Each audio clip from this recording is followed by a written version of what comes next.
I'll start with a quote by gospel songwriter David Ingalls. "I don't sing those songs anymore, like Born to Lose."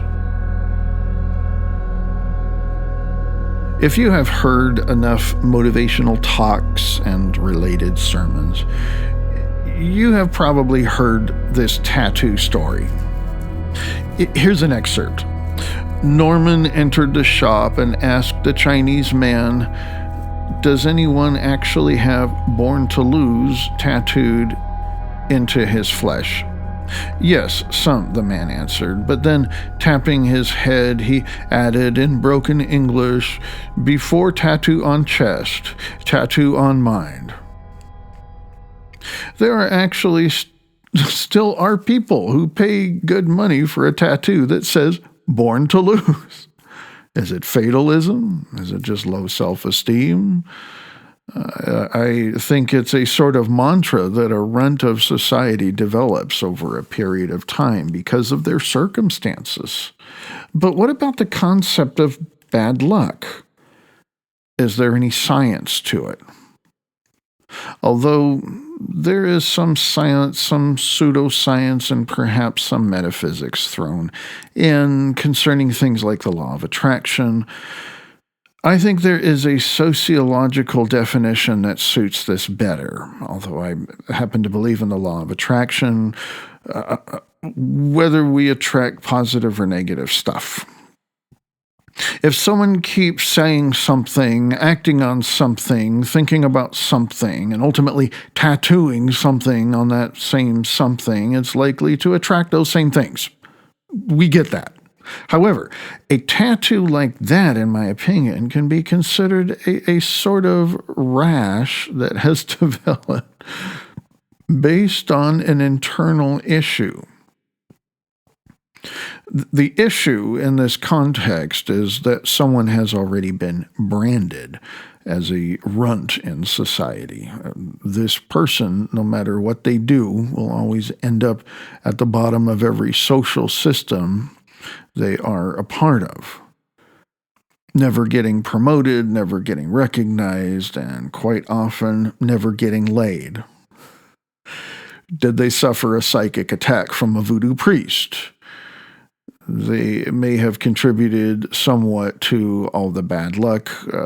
I admit, I believe that bad magic in whatever form can have an effect on various victims. It's just that when a runt of society always ends up losing, after a while it really messes with your head, and nobody seems to offer a decent explanation. So you might as well spend your money on a tattoo parlor and get yourself one of those Born to Lose tattoos.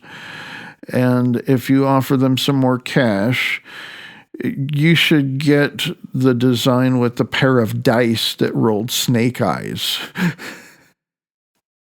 If you know me well enough already, you know how much I hate the misuse of the word drama, especially because it is almost always aimed at individuals who I would consider neurodivergent or on the spectrum. Let's face it, society loves and hates the underdog. Society needs someone to blame who won't bite back or has enough power to defend themselves. I've met countless individuals over the years who have had these endless sob stories of past and current trials, well, always wondering why. Most of these are what I would consider good people. If not, because society not only needs weak people to blame, they especially need weak people they can accuse. And if they cannot force a weak person to break the law, they often fabricate something to cause them to appear as if they are a criminal. Prisons are full of not only traumatized victims from underdog communities. Our beloved justice system is populated by underdog individuals, whether they came from privilege or not. Just like the iconic Born to Lose tattoo, other ways that outcasts are marked have to do with their living situation. One of my happy things in life is rechargeable heated socks. Each sock comes with a battery pack and a red light, and it sits in the pocket on the top of the sock that plugs into a wire that heats up those cozy toes at the bottom. They are wonderful, and also opportunities to test my social status because at first glance, they somewhat resemble an ankle monitor used to track felons on probation. If I'm hanging out at a cocktail party and wearing my cyber socks, sometimes I will pull up a pant leg and reveal this mischievous little device and ask, "Hey, do you know what this is?" This is typically followed by an extended period of uncomfortable silence. It is as if the other person is trying to say something nice but lacks the right words. I often get the feeling that there's this, phew, I always knew that guy was a criminal. Now we can finally have a reason to exclude him sort of attitude. At the same time, there's this, I wonder if it's rude to ask him what his crimes are. Sort of thought as well. Then I remove my shoe and exclaim, "Heated socks! You gotta try them!" When I'm hanging out with elitists, they're disappointed. It is clear that they need me to be a criminal. They need a better reason to minimize me. It confuses educated people when someone they do not recognize says something interesting. They have to find a quick way to put the attention back on themselves. If they cannot mark someone as a criminal, they will often revert to their default accusation of somebody who is, quote, crazy, end quote. When an underdog is constantly alienated and held under constant scrutiny, it will likely make someone go insane, whether they employ any related tattoos or not. The end result is that they often create criminals out of good people that they want to eject from their high status community. I would imagine that most of us, especially if we have met enough people over the years, can think of several individuals who seem to constantly complain about being used, abused, mistreated, victimized, and taken advantage of. Perhaps you are one of those kinds of people. Perhaps you have tried to help people like this, or had people try to help you. I will say that every time I've been a part of conversations like this, or witnessed, there seems to be the same results, and I never remember anyone coming to a conclusion that has anything to do with social ranking. Common responses to the serial victim seem to have to do with, not getting enough help, not defending themselves enough, and of course, the tacky but iconically popular clobber advice, the victim mentality. If accusing an abuse victim of having a victim mentality isn't bad enough, there are other insults like drama queen, crazy bitch, and straight men rather, would be recognized as weak, and other names like loser and wimp when in similar conversations. It is cruel for a therapist to blame a client for creating their problems with their so-called victim mentality. But as much nonsense I have gotten from mental health professionals, I even had a so-called counselor literally call me a wimp. He even spelled it out for me. One thing is certain in all of these situations. It's not just that these unfortunate people are hyper unlucky. They are all runts of society. They are the ones that are branded at birth as expendable, worthless, and objectified for life. That is their destiny, to be a scapegoat for everyone's unresolved issues. Society needs someone to blame.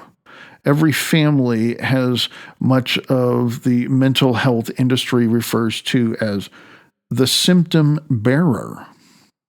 This identified patient is the fucked up kid in every dysfunctional family, also known as every civilized family.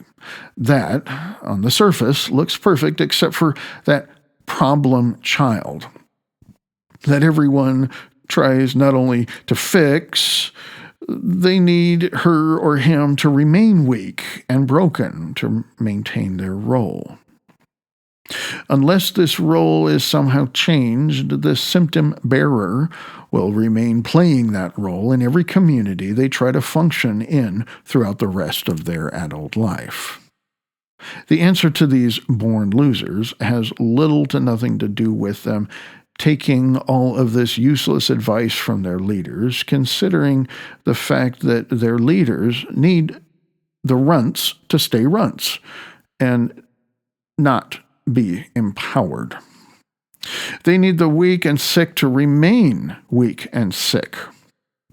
The problem is when these runts have had enough and start buying machine guns. I'm surprised we don't have more gun violence in my country than we have already. Yes, one lone wolf terrorist is more than enough, and we don't want that to happen.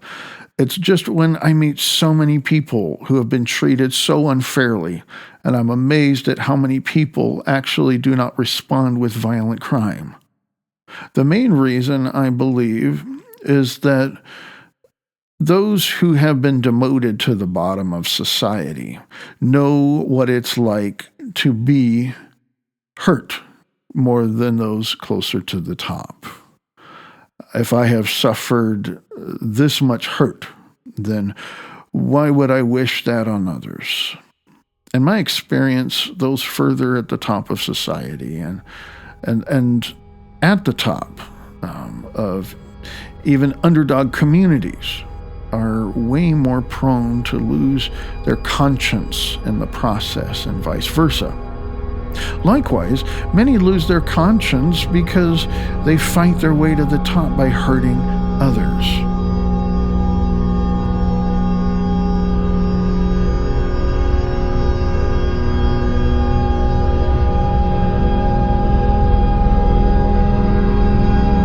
I'll follow you back, I promise. In addition to all this bad advice that leader gives their followers who suffer at the bottom of their social systems is that we are often instructed to surround yourself with successful people. When an alpha-type born leader is marinated in mediocrity and negativity, it can be almost disempowering, as when an underdog is hanging around similar wet blankets. Sometimes that's all it takes for a born leader who is failing to get around other born leaders who are successful and mimic their behaviors, and voila, they also get successful. Place an underdog in that same environment and we are likely to get different results. I will follow you. Will you follow me? Is a chorus from a popular Genesis song that I think a lot of underdogs wonder about. Funny how a song from 1978 is so relevant to current generations who feel that way about social media. Actually, Jesus started that whole thing when he told people, "Follow me," in Matthew 4:19. I've seen a lot of profiles that say things like, "I'll follow you back. I guarantee it." The myth about the internet, or what the internet was, is that everyone has a fair chance at getting enough attention. Although this is not always the case, I have found that in recent years, social media influencers are also real-life influencers. Our current culture, as well as the algorithms, have changed to where internet famous isn't just what it used to be back in the early 2000s. The early days of the internet were more about loser types becoming influential, and over the years that has become a thing of the past.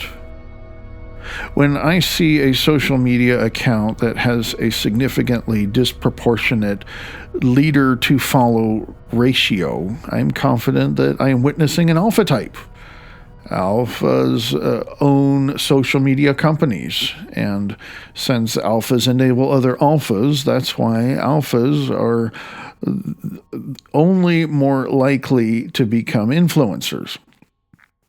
Implementing measures to create fairness in the attention economy is short-lived because those who are privileged to steal that much attention are the same ones who either try to create these entities, take over these entities, or start out sincere and become addicted to all the attention. Another myth I hear from the alphas concerning success is often stated in memes like this. It's all about who you know, and it's all about connections. That's somewhat true. The main part of this concept is whether these connections will actually empower your success, or if they just want you around so that you can stand on all fours and serve them like a seat. I'm imagining a scene from the 2009 film Bruno, where he was employing Mexicans as furniture, sitting on them like chairs. Leaders need followers. That's one of the reasons why successful people want more people around them. They need to not only impart their success to other alphas so they can put under them to multiply their power, they also need loser types to place at the very bottom of their social hierarchy. This is literally the case in a business setting, although the same principles apply to any other type of social group, whether titles are given or not. Everyone has their roles, and everyone must be put in their place.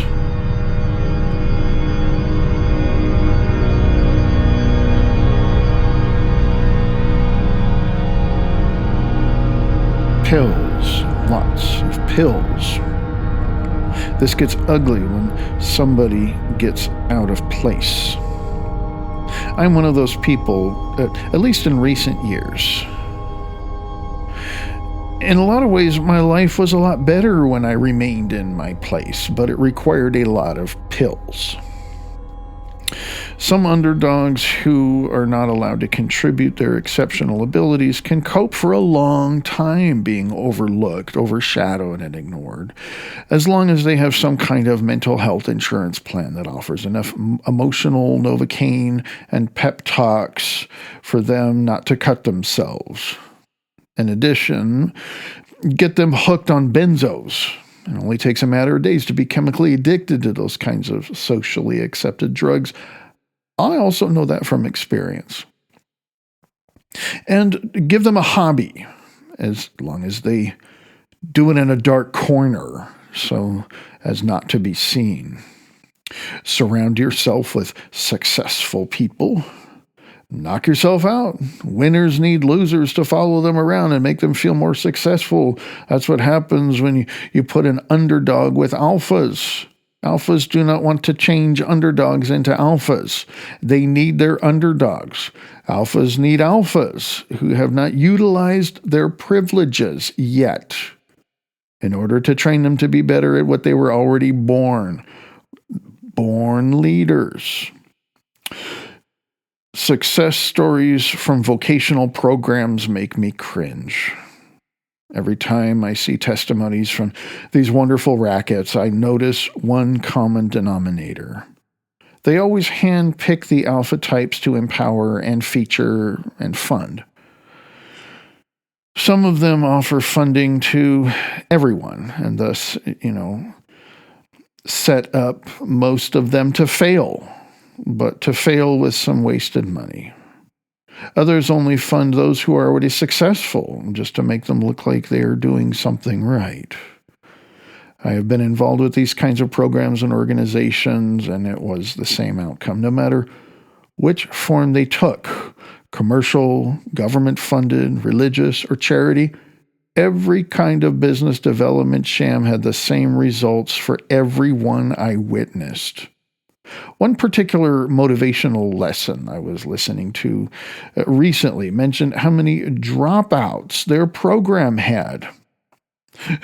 Where There were so many students who would stop at step one. Was it their fault? Likely not. Success-related rhetoric is written by the ruling class. In order to identify with their students, a lot of motivational speakers like to inject a lot of references to traits that they may or may have not been, that make them appear ordinary and underprivileged. But they are not. They are alphas, no matter if they grow up with rags or riches. If you drop out at step one, that's not your fault. It is hard to follow a bunch of steps created by giants. It is unrealistic and discouraging to most people who simply cannot relate to born leaders whose power, influence, and attention comes naturally to them. Imitate them, and you are likely to just be laughed at. What we need is something way deeper, more transformative, and most importantly, accommodating. Accusing a victim of creating their abuse because of some kind of victim mentality is really tacky, and at the same time it can be something to consider as long as we, as leaders, are not blaming victims. There could be some truth to people who think and talk about being victimized, which could be attracting those kinds of things, but that's for another book. A victim might suffer more if they hyper-focus on their hurts too much. Changing their thinking could help, and for some, it could be what they need. But in my opinion, I have this silly little idea. If someone is being victimized, perhaps we should deal with their abusers. It's an old concept I call justice. Whenever you meet a woman or a man who has suffered a lifetime at the bottom of every social order they encounter, among a lot of traits, one thing is certain. Justice is a foreign concept. Those on top get away with just about anything, while those on the bottom are punished for doing very little wrong, in addition to suffering an alarming amount of false accusations. Another one of my silly ideas is an old-fashioned process where a suspect is told of their alleged crime, gets a chance to defend themselves, is given advocacy to make things more fair, in addition to being given a fair trial, and if proven guilty, a fair and humane punishment.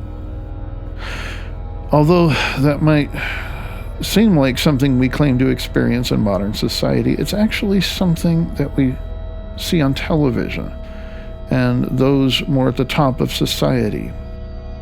Justice simply does not happen for those marked as worthless, whether innocent or guilty. Conflict resolution is unnecessary for the expendable. Why spend all that time on justice when you can just get another runt? If they are ignored by everyone, just punish them anyway. Most powerful people need more power, and punishing the powerless empowers leaders very effectively.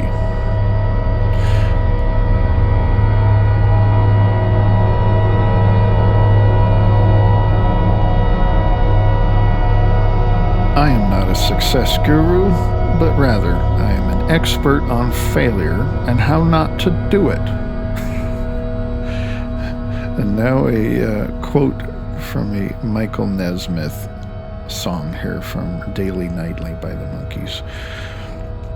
Second hands that minds have slowed, moving ever faster, bringing down someone who's found the questions but no answers. If there was just a handful of popular books that gave reasonable possibilities concerning the subject of chronic failure, it would be a lot easier just to pick the best explanation and run with it. Unfortunately, anything that is popular enough to reach the ears has been censored by or composed by alphas. This has brought me to a place where I had to start my studies with a clean slate. As this project here, this audiobook, gets closer to its conclusion, I must warn you ahead of time that there are no fireworks at the end. Well, at least before the appendix. There's no do this and this will happen kind of easy way to apply these principles. I reluctantly quote the Monkees song where it mentions questions but no answers. Not because I hate the Monkees, but because I happen to, like most people, find a clear solution to a problem. Last year, I taught myself how to fix a broken generator. It took 6 weeks for me to do what a small engine mechanic could have done in an hour or two. One of my problems is that I don't seem to do well with finding answers unless it's some kind of multiple choice kind of scenario. Failure is often marked as choosing from a list of things like do more of what you're doing, do something different from what you're doing, get people to help you with what you're doing, throw more money at what you're doing, work harder, work longer, or work smarter. Although this all sounds dandy, I want you to go over that list and find anything that does not ultimately blame the individual for their failures.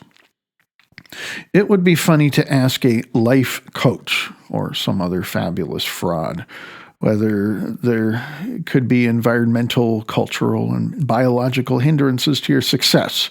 You will likely be met with some kind of buzz like, the fact is, you won't rather than you can't. I have been told that in the context of trying to be a heterosexual, trying to tell those quacks, I just can't do it. I was met with a similar ignorant response. If you are told to just keep knocking on doors while staying confident and learning to cope with all the rejection, you might just observe that all the insiders are sneaking through and are even brought in through the back doors, while all the outsiders are asked to take a number and wait forever. And you are faced with a dilemma. I learned early on that if some kind of small business consultant is wasting my time, sending me down constant dead ends, I will gently tell them what happens and make sure they do something that is tangible and productive. No matter how tactful I was, those words were sins. How dare I ask them to actually do something tangible about my stagnant life? I decided to hold accountable one of those funded business development fraud organizations to see if they would actually do anything. It was agreed that a personal contact would be asked to help, and with no follow-up. This happened a handful of times, and every time I was met with a surreal cascade of avoiding the topic. All of the answers I could find led me to believe that all of this was ultimately my fault. But if it was, why is there so much denial and irresponsible behavior on behalf of my leaders? This and many other events led me to change the way I approached failure and success, in addition to having to change some of my thinking habits. I like to exercise my brain as much as I can. I'm always interested in learning about things, watching science documentaries, and looking for puzzle games for my leisure time to be somewhat productive. Lately, I have been playing almost every day a word game where I have to come up with answers from a pool of thousands of combinations. Multiple choice is a lot easier because I typically have fewer than a half dozen answers to try to compare and get a quick and easy answer. I found that quite by accident, a part of my self-care, including watching boring documentaries and lectures. was giving me a pool of concepts to consider as possible answers to these questions. For some people, these might have taken months to grab a few ideas and run with it, but it took me nearly a decade. Another one of my tactics during this process was to think like some kind of ideologue. According to Webster's dictionary, an ideologue is 1. An often blindly partisan advocate or adherent of a particular ideology.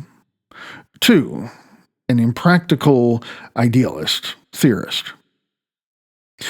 Hyperfocusing my mentality to filtering everything I must ingest in the light of a particular ideology. In other words, acting somewhat like a cult member, or rather a cult leader. As unhealthy as this thinking habit is, I also made sure I challenged my new experimental worldview with other thinking habits that resembled the scientific method. I do not regret behaving like an ideologue all those past years. In a lot of ways, it can be a healthy habit considering the possibility that perhaps society is wrong about something. Imagine living in the Dark Ages and being someone like Giordano Bruno, born in 1548, and having ideas that nobody accepted. It also happened to be they were wrong about things like the existence of other planets. Sadly, he got burned, literally, about sharing his seemingly outlandish ideas, but I can't help wonder what kinds of thinking habits he must have employed to maintain his studies as well as his sanity, as opposed to Ludwig Boltzmann.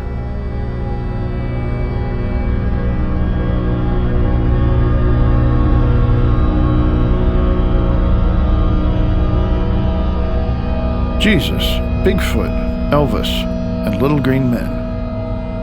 I've tried to explain this part of my life as resembling the Twilight Zone to others, hoping they could start to relate to me. I was met with what sounded like validation, only to reference things like watching the news and how crazy it is to elect senile leaders and other commonly accepted views. I have even gone so far as to try to relate my life as being so surreal that I might as well have seen a flying saucer land. Well, Jesus, Bigfoot, and Elvis exit the UFO. I don't say that anymore to people either. I was met with, well, that's already a joke about that. In addition to them freaking out about how they believe in Sasquatch and little green men are basically changing the subject to anything besides my views. So perhaps my life in this context does not resemble a mid-century science fiction show. I will say that a better way to describe how I feel is going to the doctor and being treated with leeches, bloodletting, and an exorcist. In other words, the Dark Ages are back in style, baby. I have taught about the significance of the blanket answers given by ideologue types and how annoying they can be. The Bible believer seems to have an answer for everything. It's either God or the devil doing that. For every problem in your life, all you need to do is pray and read your Bible. And if that doesn't work, pray more and read more of your Bible. In addition, I have also met a handful of chiropractors who, ironically, have an answer to every ailment from headaches to constipation. Just keep coming in for more adjustments. I am somewhat embarrassed to admit that I have turned into one of those people. I just cannot think of a social problem that can't be answered by ideas relating to status, ranking, and the addiction and the abuse of power. That's my blanket answer. Am I one of those bearded, middle-aged men holding up a cardboard sign on a busy street corner? Yup, that's me. The only difference is that my sign I hold is over a couple hundred pages long.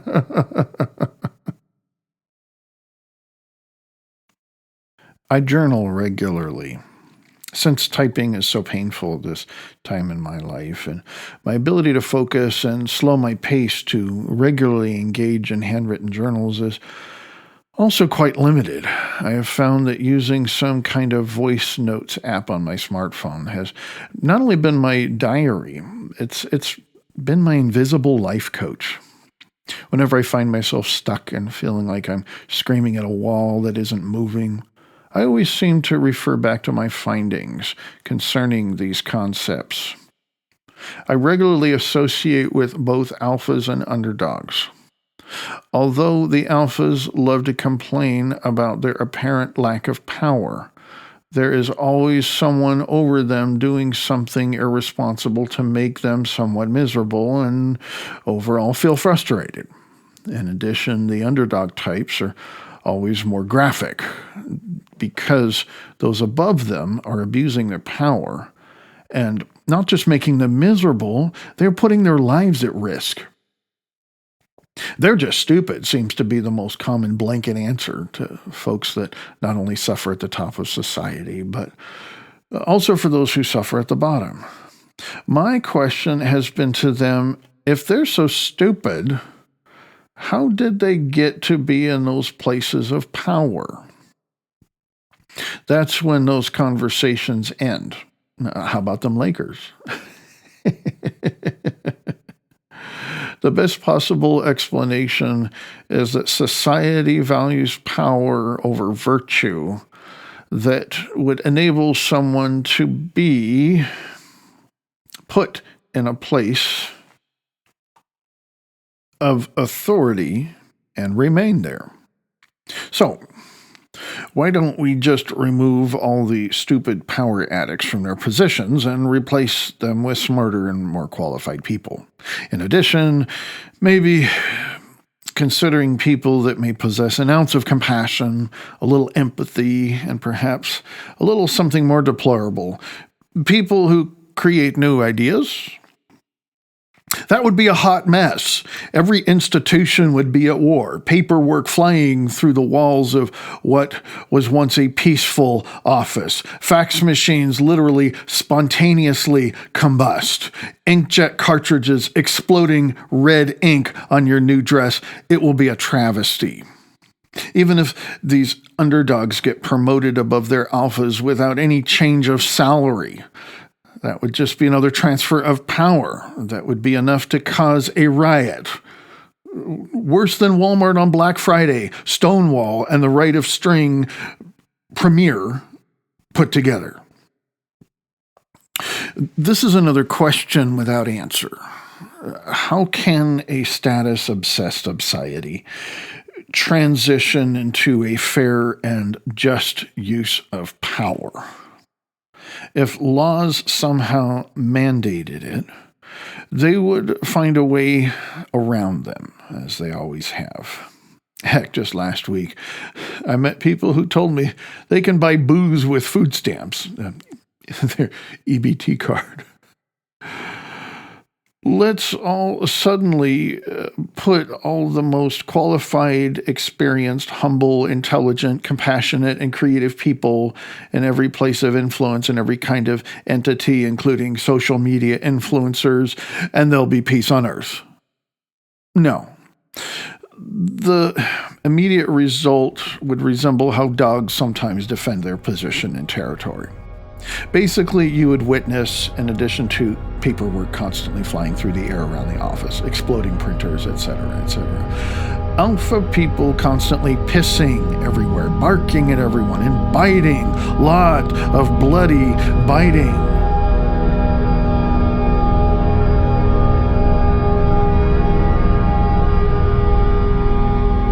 The ramp principle, for lack of a better example.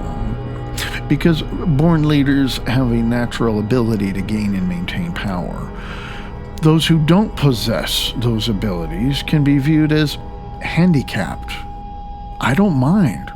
People living with handicaps not only need equal access, in order to make that kind of equality sometimes requires special treatment. Although a lot of powerful and high-functioning people grin At the idea of equality, paying thousands of bucks just for a silly little ramp or lift in their venerated historic building, that doesn't seem to totally fair to some people. Everyone is welcome is not enough when there are some people who cannot use the stairs. This idea of a handicap can be seen in the context of leadership, having biological traits. If someone isn't a born leader, there are also people born without legs, and it's not their fault. It would be like promoting a bunch of workers in wheelchairs all start working upstairs without installing an elevator. They have the new title. They may even have a significant raise, but without some extra special treatment, they will never be empowered enough to carry out their new positions. In the same way, it would have to get creative. And I give the example of the historic buildings becoming wheelchair accessible. To implement functional working methods, models, that would be productive, in addition to making them not prone to conflict. Another question without an answer would be the next step. Who's going to carry out these orders? The leaders. Bummer. It reminds me of when homophobia was culturally way more of a thing a few generations ago, and how employers had to abide by these new diversity rules. Given enough time with changes in media portrayals and other efforts, many people, as well as their leaders, slowly began to change how they feel about working equally with sexual minorities. This was true with gender, race, religion, and other diversity issues in the workplace and other entities.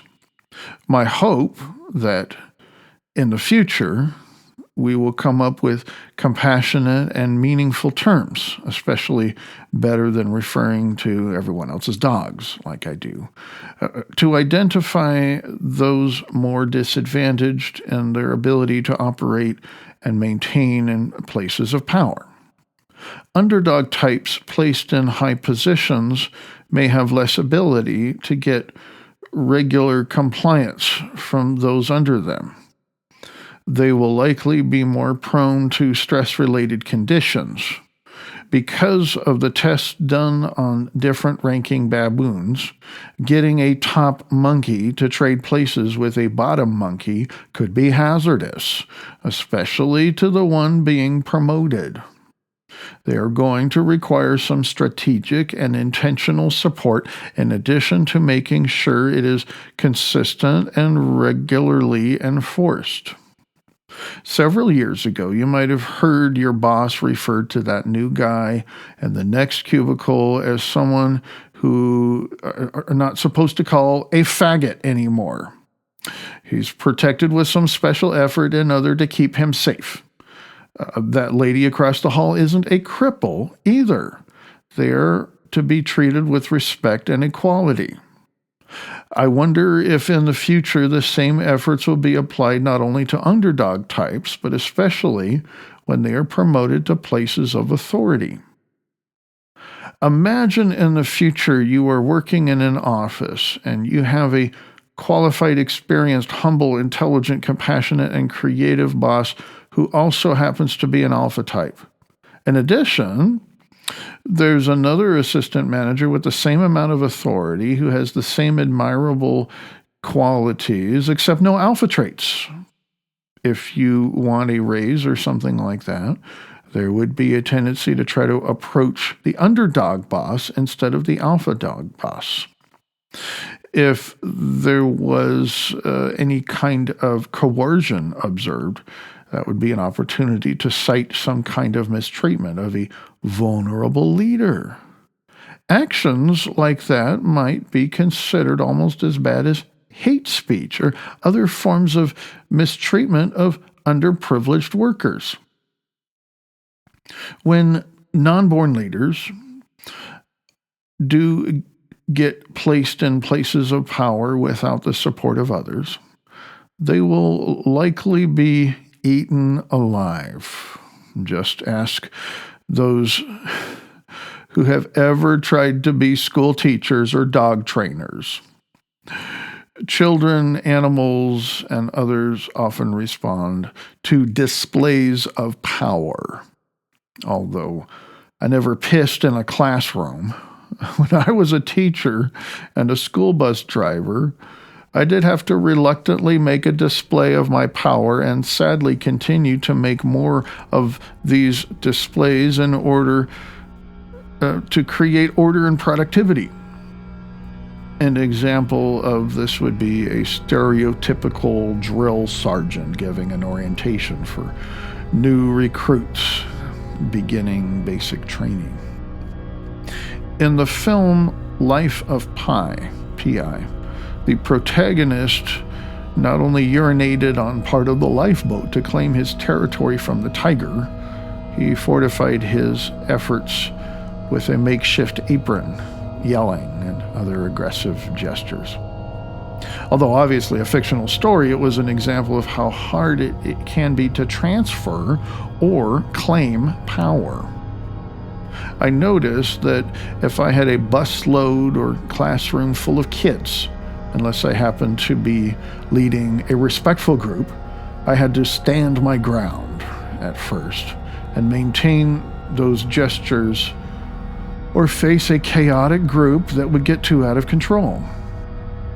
I envision a time when those super upper management positions will put a lot of intention into enabling and empowering those who suffer without being a born leader. This would initiate and include efforts to tactfully get the same results of pissing, barking, and biting without the aggression and the odors. Here's an example of what a CEO might say to an entry-level employee. I recently hired a very creative and intelligent woman in a position over you that isn't privileged like me as a born leader. I expect you to treat her with the same honor and respect as you would give me as the CEO. If I think that you might be taking advantage of her vulnerabilities, we will discuss it and make sure you treat her as if she is an alpha. They didn't need to have threats or any aggression, just raising awareness and doing their best to protect everyone in the workplace.